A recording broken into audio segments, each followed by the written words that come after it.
Class is now in session. I am Professor Hockey, and today we'll be discussing Game 76 of the regular season between the San Jose Sharks and the St. Louis Blues, in which the Sharks have won 3-2 in overtime. And over this ongoing long regular season, there really haven't been that many great moments for the San Jose Sharks. The season has been filled with many losses, and even in some of the victories for San Jose, you kind of feel a bit empty by the end of them, because it is the natural goal for the organization that by the end of this season they are last place in the league, and a victory means 2 points in the standings, which means creating some separation between you and the chances of finishing in last place. So even the victories have felt relatively hollow. Here tonight, however, the stars aligned for this one. This was one of the most feel-good victories for the San Jose Sharks. Only positive emotions coming out of tonight's game against the St. Louis Blues, as so many things really stacking up here.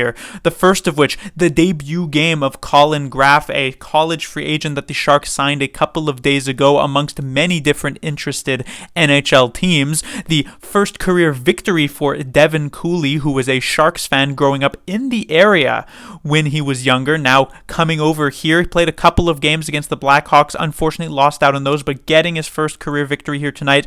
Very sweet moment. William Eklund's first career hat trick as well. Very nice to watch. And then just to make it even that much sweeter, with this victory, the Sharks have completed the season series sweep of the St. Louis Blues, who is maybe not a natural rival of the San Jose Sharks like Los Angeles Kings or a Vegas Golden Knights, but it should be remembered that the last time the Sharks were in the playoffs 5 years ago in the 18-19 season, it was the St. Louis Blues who actually knocked the Sharks out of the playoffs in the Western Conference Finals that year. And so for San Jose to repay the favor many years down the line with these two victories over the past week that have really pretty much eliminated the Blues themselves from the playoffs this season is definitely the cherry on top of what was otherwise an extremely fantastic game for Sharks fans. And to add yet another feel-good moment, even if you are of the idea that still with 6 games left in the season, the Sharks should not be winning games to not jeopardize their chances, the Chicago Blackhawks were also in action earlier today against the Dallas Stars, a game that they would have been expected to lose with how great the Stars have been looking, and yet the Blackhawks won that one in regulation, which means the Sharks, even with this victory, remain 7 points deep into last place with just 6 games remaining on the schedule. Moving on to this actual game here in the first period, it was for the second time in a row between these two teams, the Blues, who were much better in the first period, limiting the amount of shots and chances that the Sharks could actually generate, while also getting tons and tons of power play time for themselves. That was 2 power plays plus one right at the end, a double minor right at the end of the first period due to a weird situation with Calen Addison. So he gets called for a relatively soft penalty, but then in conversations with the referee, he ends up not only getting another 2 minutes for unsportsmanlike, not only getting a 10-minute misconduct, but then a 10-minute game misconduct, which saw him get completely kicked out. So I do not know what transpired here in the conversations between Calen Addison and the referee group, the official group here tonight, but Addison ends up missing most of this game, and it gives the Blues a good chance going into the second period to get a goal, and yet Devin Cooley stood tall. Fantastic game from him, and that allowed the Sharks to eventually end up with the first goal of the night, coming from, of course, William Eklund on the power play, and then a couple of minutes later, it is William Eklund again on the power play who puts the Sharks up 2-0, which is the score at the end of the second period. Now, heading into the third, there was a slight bit of worry. The Sharks are not necessarily the best team when it comes to holding on to leads. And in an interview given to the assistant coach heading into the third period, they mentioned how they wanted to forecheck responsibly and play defensively, which is, an okay game plan, but sometimes the best defense is a good offense. If the Sharks could have kept their foot on the gas, could have perhaps limited the chance chances that the Blues got, but instead they're kind of on the back foot defending a lot. That seemed to be the game plan heading in, and this allows the Blues to get within one goal pretty early on with a goal from Jordan Kyrou, and then pretty later on when the Blues have the goaltender pulled with about a couple of minutes remaining, it is Brayden Schenn who ties it up at 2, and then we head into overtime, and immediately off the first shift, Nico Sturm, classic, he gets sent on the ice, wins the faceoff, immediately swaps out for Eklund, but then Granlund, because he overskates the puck, ends up taking out his man, causes a penalty here in the overtime, gives the Blues an opportunity to win the game in the 4-on-3 situation. They are unable to do so, and eventually later down the line, it is Eklund completing the hat trick with the overtime game winner to win the game 3-2 for San Jose. Moving on to the players to talk about, we have the top line of Zetterlund, Granlund, and Kostin. The good news is that these three players, I'd say, combined for a couple of okay chances here tonight. Kostin had a couple of good looks, Granlund had a couple of nice passes, and on the power play, I was also quite impressed with the performances of both Granlund and Zetterlund, at least in the first or the second period power plays. The third period power plays definitely left a lot to be desired, but the second middle frame power plays, both of these players were really, really good. But on the other side of things, generally at even strength, not the best performance from any of these three players.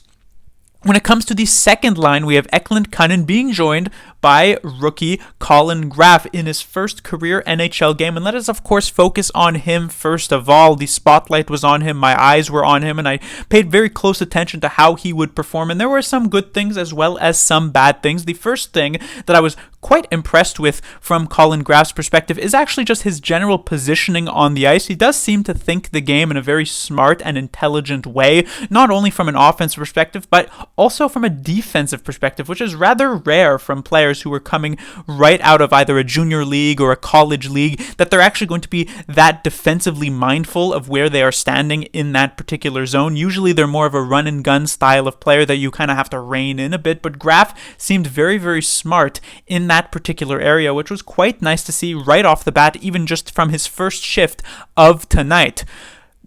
He also seemed to have some decent level of skill. He made a couple of really slick passes, especially in tight. There was this one particular shift halfway through the second period where he made 3 good plays in consecutive fashion, the first of which picking off of a pass from the Blues goaltender to start some forechecking, then made a very slick short pass to William Eklund out of pressure from along the boards, and then made a very nice pass on the other side a few seconds later that allowed the Sharks to continue pressuring in the zone. So he clearly has some tools available to him to make him an effective offensive player, but on the bad side of things, and this is really not a Colin Graf specific issue, but more so just a general issue with players who are coming into the NHL and immediately trying to make that impact, you find it as a bit of a rude awakening where suddenly there's significantly less space to work with. The game is moving at such a faster pace, so there were multiple times this game where Graf attempts to hold on to the puck a bit too long or attempts to try and individually make a play, but he ends up getting rubbed off along the boards by a defenseman or giving the puck away because he's converged on a bit too quickly. So that's definitely something that's going to take some adjusting to. It's something that William Eklund had to go through, Thomas Bordeleau had to go through. Pretty much every offensive player who's not just an immediate prodigy at the NHL level like Connor Bedard or anything will have to actually go through at some point. That should be something that will develop with Graf with time, and generally I thought it was a pretty good debut for himself. When it comes to the other two players on this line, of course, Kunin, I thought actually had a pretty decent game, now surrounded with a bit more interesting talent, seemed to light a bit of a fire with Luke Kunin, who ended up actually getting into a fight here tonight, as well as laying a couple of big hits. So, solid game for Luke Kunin, and then, of course, William Eklund. I mean, what else is there to be said? A hat trick for him, his first of his career, hopefully many more to come in the future, but great game for Eklund. Again, also with a bit of a rejuvenated line here with the addition of Graf, maybe some more excitement there, allows Eklund to really roll with it. When it comes to the third line, we have Zadina with Studnicka and Bordeleau. Studnicka for the second straight game I thought was okay enough, very simple, very basic style of game, making some okay plays, but also relatively boring. There is not much doing here. He had one nice chance in the first period, primarily off of a great play by Bordeleau along the boards, which allows Studnicka to take a decent shot from a weird angle, which I guess was like a somewhat of a close call, but besides that, Studnicka really doesn't get much generated, so like maybe a 4 or 5 on 10 type of performance for him. When it comes to his two wingers, on the other hand, I thought Zadina had a pretty okay performance, and then of course Bordeleau stands out in a really nice way. At even strength, I thought he made some solid moves. There was actually a great play in the second period that actually started the power play train for the San Jose Sharks, but really where Bordeleau has been standing out so much, not just in this game, but for much of his call-up, has been on the power play, where he's been such a linchpin in that Sharks power play, really having a bit of a recovery over these last couple of months of the season. He's just so good in this particular area. There was one play on the first power play that was drawn by Bordeleau himself, where Granlund has the puck behind the net, and Bordeleau is looking to try and get free after he had originally made the pass to Granlund, and you can see him actually deke out the Blues player to find himself the open ice in the slot, and it is only a St. Louis Blues goaltender Hofer's amazing glove save that prevents Bordeleau from getting on the board that would have originally made it 1-0 San Jose. But just Bordeleau very smart on the power play, playing some good hockey at even strength. It's just a fantastic call-up for the San Jose Sharks over this last month or so, with Bordeleau here with the main squad. Moving on to the fourth line, we saw a bit of a new look, I guess you could say, as Sturm joined by Bailey dropping down from the second line in favor of Graf, as well as McDonald jumping back into the lineup. This is with substituting out both LeBanc and Hoffman. Neither of those two players were particularly good in the previous game, so not a surprise to see them get subbed out. This fourth line, I actually did like Bailey's game. He is much more suited for a fourth line role. I was not a fan with him on the second line. No surprises there. He's clearly not a second liner, but he is definitely good enough at the NHL to be a fourth liner, and I thought he fits in very well in that role. Nico Sturm, I thought, also had a solid game. There was the slight mistake. I think he was the one who should have been covering Braden Shen in the game-tying goal for St. Louis, so that's definitely a bit of a black mark on his performance, but otherwise I thought things looked rather good. And then McDonald honestly didn't really get much ice time outside of he showed up on the overtime, as well as a couple of moments on the second power play unit for the San Jose Sharks, but otherwise didn't really notice him too much. From a defensive side of things, actually things were pretty good for San Jose. The top pairing of Ferraro and Burrows, the player who really stood out for me on this pairing was definitely Kyle Burrows, who was making a lot of really nice plays in the defensive zone to get pucks out of dangerous areas, to get pucks out of pressure, and really just relieve things in the defensive zone. This was one of the biggest criticisms that I had for this top pairing, is that they always seem to need the help of the wingers to actually clean things up. Burrows, I thought, stepped up in a huge way, actually individually making a lot of very smart reverse passes and things of that nature to clean things up. A really great game for Kyle Burrows for sure. When it comes to the second pairing, you could sort of call it that, with the disappearance of Addison due to being kicked out of the game late in the first period. The Sharks kind of had to move things around. At times we saw Ruda playing with Ferraro, Ruda playing with Vlasic, but at least at the start it was supposed to be a Thrun-Ruda pairing. The defenseman on this pairing who really stood out was definitely Henry Thrun, one of his better games as of late for sure. I also really liked Thrun filling in on the top power play unit in favor of Calen Addison, almost as so good that I would say he should maybe even supplant Addison for that particular position, even in future games when Addison is back in the lineup after having gotten kicked out. Thrun making just some nice passes at the top. If there's one thing I'd like to see, and this is also, it went perfectly for Addison as well, is be more willing to take that shot from the point. Want to be able to change things up. You don't want to always having to be making the one-timer pass to William Eklund or dishing it off to Mikael Granlund and letting him make the choice. Sometimes just getting that puck on net is the best possible play, but I thought Thrun made some nice passes as that power play quarterback, was also doing a couple of really solid keep-ins, which is extremely important when you are that one-man back on the defensive side of things. So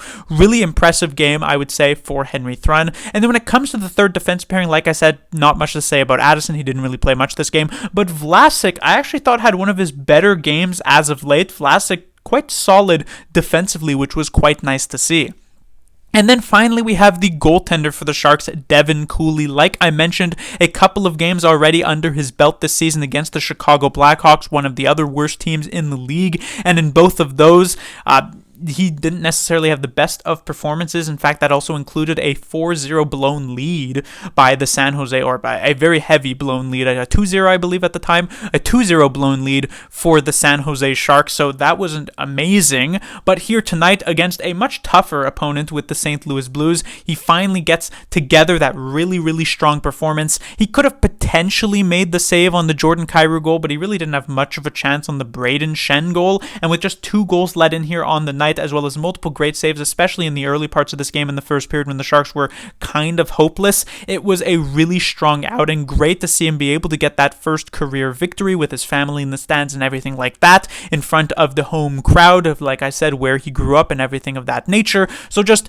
really feel good type of game for him and for the team. But that will do it for this review. The Sharks will be back in action again tomorrow as they'll be taking on the Arizona Coyotes. Interestingly enough, the Coyotes are coming off of an outstanding victory for themselves against the Vegas Golden Knights with 6 unanswered goals in the third period. So it'll be two teams that are right near the bottom of the standings, but both coming off of some pretty great wins for themselves. And so maybe we'll see if there's some back and forth there.